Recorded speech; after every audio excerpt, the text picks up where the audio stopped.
Tengan todos muy buenas tardes, deseando que Dios los esté colmando de múltiples bendiciones. Esta tarde vamos a desarrollar un tema. La materia es Estudios Sociales. Mi nombre es Rebeca Emperatriz Rivera. Vamos a hablar de la influencia de las condiciones geográficas en las principales etnias de Mesoamérica. Para comenzar, tenemos que ubicarnos qué es Mesoamérica. Es lo primero que yo me pregunté. Pues Mesoamérica quiere decir como el centro. Es la región cultural. Ahí les dejo yo en griego lo que significa. Pero en sí quiere decir una región céntrica o del medio. Es la región cultural del continente americano que comprende la mitad meridional de México, los territorios de Guatemala, El Salvador, Belice, así como el occidente de Honduras, Nicaragua y Costa Rica. En el periodo precolombino fue conocido por formar parte de las grandes civilizaciones.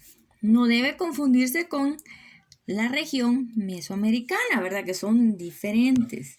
Ahora bien, acá les puse la imagen de lo que es Mesoamérica, lo que comprende, ¿verdad? Si ustedes observan, vamos a ocupar esto.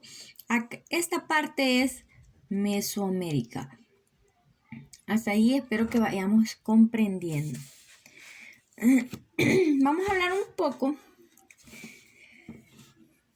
cómo se caracteriza Mesoamérica. Mesoamérica, fíjense que se caracteriza por tener regiones elevadas y bajas, que le dan la diversidad climática. Muchas veces nos preguntamos por qué de repente hace frío, calor, a veces llueve, a veces no, hay sequía, etc. Y es debido a nuestra elevación que tenemos en Mesoamérica.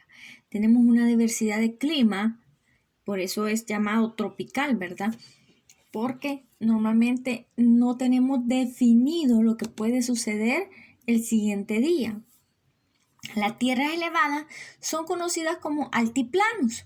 Posee un clima que va desde el frío seco de la montaña hasta el seco tropical. También climas templados como lluvia que van de moderadas a escasas y lugares donde hay pocas corrientes hídricas.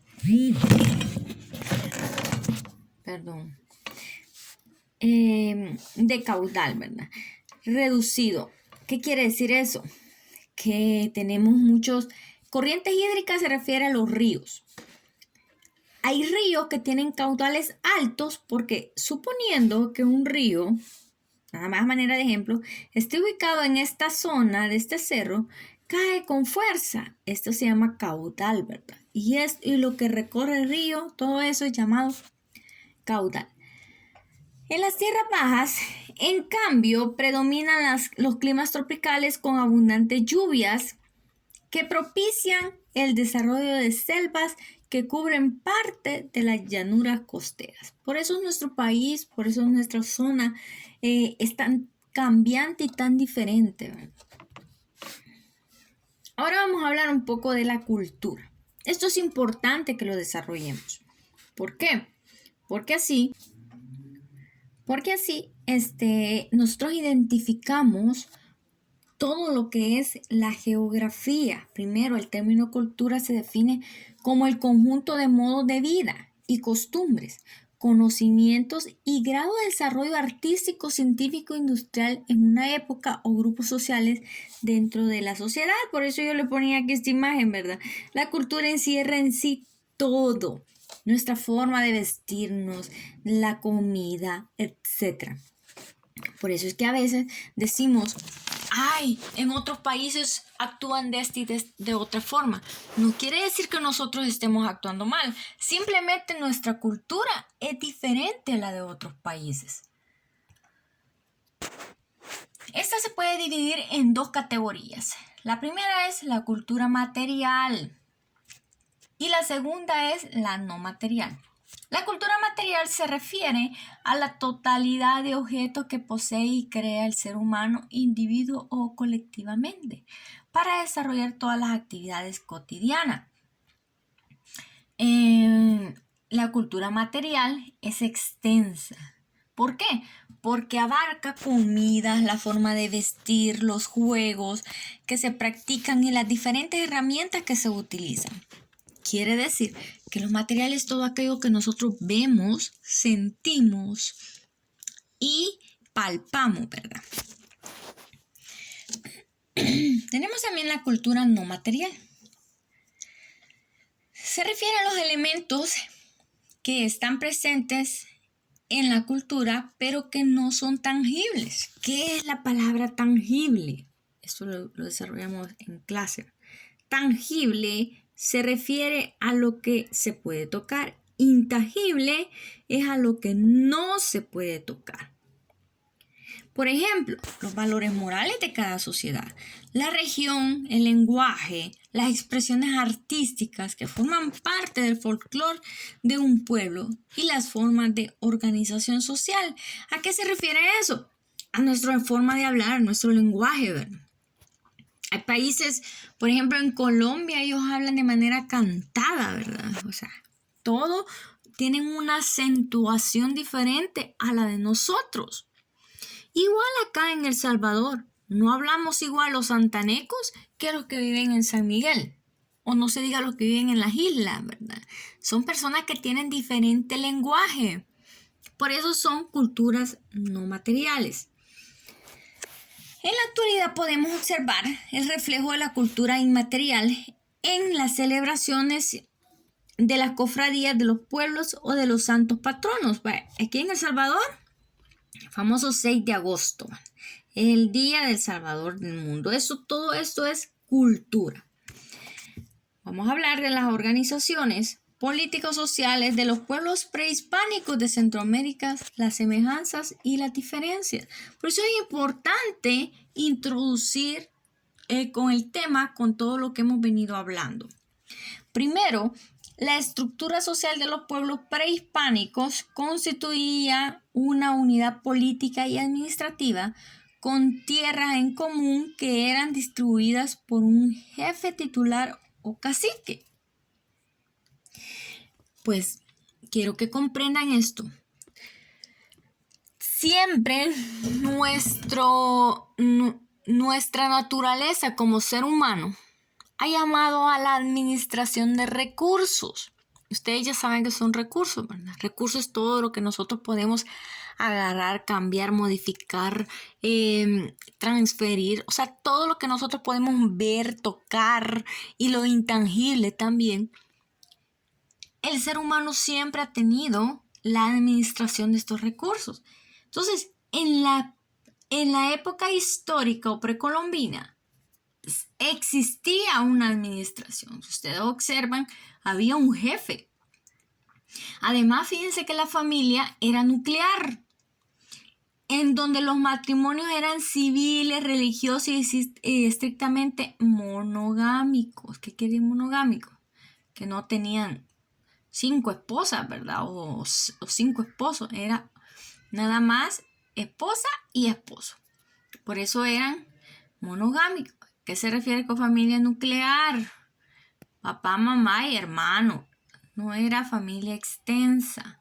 Quiere decir que ellos cumplían, primero se casaban y luego se iban a formar su propio núcleo familiar. Además, la sociedad estaba dividida en clases. Estaban los nobles, ¿verdad? Los nobles eran los jefes. Eran los que gobernaban, ¿verdad? Los que llevaban la administración. Tenemos también los pochecas. Se dedicaban al comercio. Ellos eran los que vendían los granos básicos, vendían todo en los mercados. Estaban los plebeyos, que eran los que trabajaban como agricultores, guerreros y artesanos. Y los esclavos, que eran los prisioneros de guerra, ¿verdad? Y trabajaban en mano de obra. Aquí les puse una imagen de unos plebeyos para que ustedes identifiquen cómo ellos eran tratados en este tipo de sociedad. O sea que la sociedad siempre había estado clasificada. Ahora bien, vamos a hablar de las diferentes aldeas que existían. Estaba la aldea, estas eran las que organizaban en cacicazgos y estos formaban parte de un señorío, reino o principado entre ellos. Quiere decir que Guatemala tiene su presidente, El Salvador tiene su presidente. Desde la prehistoria, ellos ya se habían organizado en dividirse poderes, ¿verdad? Aquí les puse unos ejemplos. El reino Payaquí, conformado por el señorío Chorti, se extendía en el norte del río Lempa, abarcaba parte de Guatemala y Honduras. Ellos gobernaban esa zona. Luego tenemos el señorío de Cuscatlán, que su asentamiento estaba casi en todo El Salvador. Tenía capital la ciudad del mismo nombre, agrupaba 59 pueblos pipiles. Sus principales asentamientos fueron Cuscatlán, Cojutepeque, Nonualco y Tecoluca. El señorío de los Izalcos, su cabecera estaba en Tecpan, Izalco, y ejercía dominio sobre 15 pueblos. Sus principales asentamientos fueron Izalco, Coluco, Nahuilingo y Tacuzcalco. Los principales mayas lencas, miren, ellos estaban en la zona oriental de El Salvador y parte de Honduras. Por eso es que en esta zona las características físicas son más parecidas a los mexicanos. Muy bien, ahora vamos a lo más lindo, ¿verdad? Que es la tarea. La tarea que ustedes van a desarrollar en su casa es fácil. Van a hacer lo siguiente, van a escribir en el cuaderno 4 ventajas y 4 desventajas de las tierras altas y las tierras bajas de la región mesoamericana y cómo influyeron con el nivel de desarrollo de las principales civilizaciones. Menciona otro producto que cultivaban y elaboraban las principales etnias prehispánicas y la forma que intercambiaban con los otros grupos, ¿verdad? Porque aquí se manejaba el comercio. Yo tengo muchos frijoles, vos tenés mucho maíz, dame, el famoso trueque, ¿verdad? Hacer un cuadro comparativo entre la cultura material e inmaterial y lo ilustren mediante ejemplos. Y, por último, hacer una pirámide de estratificación política social de los pueblos prehispánicos y la ilustren mediante simbología creativa. Cualquier pregunta estaré pues siempre disponible en WhatsApp hasta las 4 de la tarde. Así que estamos para servirle. ¿Cuándo la van a entregar? La van a entregar todos los martes. Por ejemplo, este día yo les di esta clase. El siguiente martes ustedes me entregan la tarea y yo les entrego la otra clase. Y así vamos a estar trabajando. Gracias y pues no me queda más que agradecer a los padres de familia que sé quienes que están pendientes de sus hijos, apoyándoles, gracias a los chicos. Y pues nada más como un mensaje, decirles no se desanimen.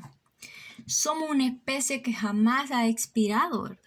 Porque siempre nosotros nos adaptamos. Así que vamos a adaptarnos a esta nueva modalidad. Dios sabe lo que hace y Dios permite las cosas con un propósito. No tengan miedo.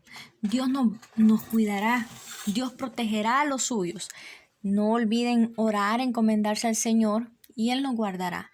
Que Dios me les bendiga y que llegue esa bendición en abundancia a cada uno de sus hogares. Feliz día.